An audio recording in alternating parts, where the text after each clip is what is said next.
আমাদের জীবনে অনেক ডাল আছে যা আমাদের আরামদায়ক ও নিরাপদ মনে হয়। কেউ কেউ নিরাপত্তার আশ্রয় ছেড়ে এগিয়ে যায়, ঝুঁকি নেয় এবং নতুন কিছু শেখে। আবার অনেকেই সেই নিরাপদ অবস্থায় বসেই থাকে, পরিবর্তনের ভয় পায়। কিন্তু কোনো এক সময় জীবন এমন কিছু ঘটায় যা আমাদের আরামদায়ক শাখা থেকে ফেলে দেয়। তখনই আমরা বুঝতে পারি আমাদেরও উড়বার ক্ষমতা আছে, নিজেকে ছাড়িয়ে যাওয়ার শক্তি আছে।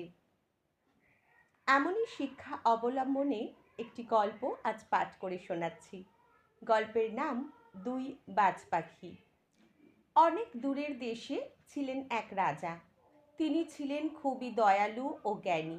একদিন তার জন্মদিনে একজন দূত রাজাকে এক বিশেষ উপহার দিল, দুটি ছোট বাজ পাখির ছানা।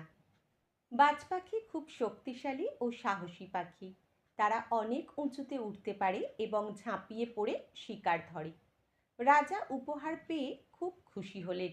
তিনি ভাবলেন, আমি এগুলোকে প্রশিক্ষণ দেব, যাতে তারা রাজ্যের কাজে আসতে পারে। তিনি তখন রাজ্যের একজন বিখ্যাত বাজ পাখি প্রশিক্ষককে ডেকে বললেন, এই পাখিগুলোকে উড়তে ও শিকার ধরতে শেখাও। প্রশিক্ষক আনন্দের সাথে কাজ শুরু করলেন। দিন গেল, সপ্তাহ গেল, এমনকি কয়েক মাসও কেটে গেল। একদিন প্রশিক্ষক রাজ দরবারে এসে বললেন, মহারাজ, একটা পাখি খুব ভালো শিখেছে।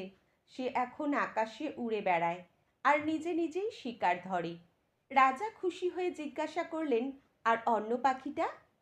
প্রশিক্ষক মাথা নিচু করে বললেন, মহারাজ, সে প্রথম দিন থেকেই একই ডালে বসে আছে, না উড়ছে না নড়ছে।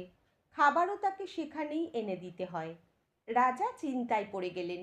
তিনি অনেক চিকিৎসক, জাদুকর, এমনকি জ্ঞানী পণ্ডিতদের ডেকে আনলেন। সবাই পাখিটিকে দেখতে এলো, নানা চেষ্টা করলো, কিন্তু কেউই তাকে ওড়াতে পারলেন না। প্রতিদিন জানলার বাইরে রাজা তাকিয়ে দেখতেন, পাখিটি একই ডালে বসে আছে, একটুও নড়ছে না। অবশেষে হতাশ হয়ে রাজা ঘোষণা করলেন, যে এই পাখিটিকে উড়তে শেখাতে পারবে তাকে আমি পুরস্কৃত করব। পরদিন সকালে রাজা জানলার দিকে তাকিয়ে চমকে উঠলেন। বাজ পাখিটি আকাশে ডানা মেলে উড়ছে। সে বাগানের চারপাশে ঘুরছে, আনন্দে ও সাহসে উড়ছে। রাজা খুশি হয়ে বললেন, এই অলৌকিক কাজ কে করেছে, তাকে রাজ দরবারে নিয়ে এসো। সামান্য কিছুক্ষণ পর দেখা গেল একজন সাধারণ কৃষক এসে হাজির হয়েছে। পরনে সাদামাটা জামা, মুখে লজ্জার হাসি। রাজা অবাক হয়ে জিজ্ঞেস করলেন, তুমি কি পাখিটিকে উড়তে শিখিয়েছ?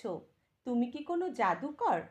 কৃষক বিনয়ের সঙ্গে মাথা নিচু করে বলল, না মহারাজ, আমি কোনো জাদুকর নই।